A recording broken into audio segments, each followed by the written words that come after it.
What does it look like when I record audiobooks? And I depended so on you to help me make up my mind which of them I should promise to marry, mourned Phil. You must do that for yourself. You are quite expert at making up your mind as to whom other people should marry, retorted Anne, rather caustically.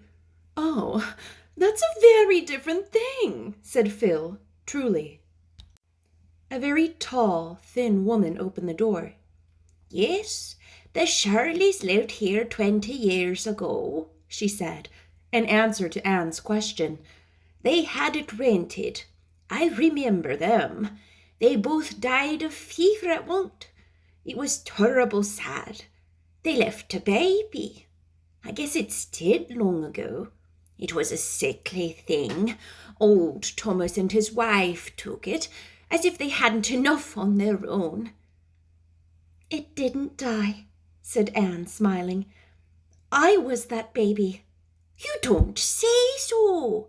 Why, you have grown, exclaimed the woman, as if she were much surprised that Anne was still not a baby.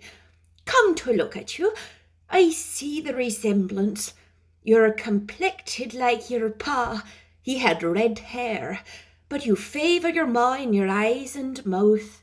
She was a nice little thing. My daughter went to school to her and was nigh crazy about her.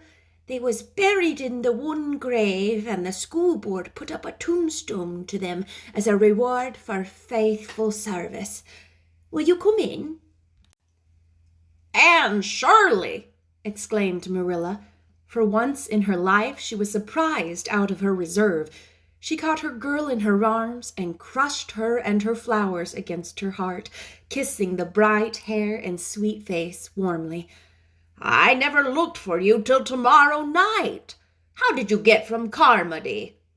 Walked, dearest of Marillas. Haven't I done it a score of times in the Queen's days? The mailman is to bring my trunk tomorrow. I just got homesick all at once and came a day earlier. And oh, I've had such a lovely walk in the May twilight. I stopped by the Barrens and picked these Mayflowers. I came through Violet Vale. It's just a big bowl full of violets now. The dear sky-tinted things. Smell them, Marilla. Drink them in. Sit down, child. You must be real tired. I'm going to get you some supper. Davy burst in, saw Anne, stopped, then hurled himself upon her with a joyful yell. Oh, Anne, ain't I glad to see you? Say, Anne, I've grown 2 inches since last fall. Mrs. Lynde measured me with her tape today, and say, Anne, see my front tooth? It's gone. Mrs. Lynde tied one end of the string to the door, and then she shut the door. I sold it to Milty for 2 cents. Milty's collecting teeth.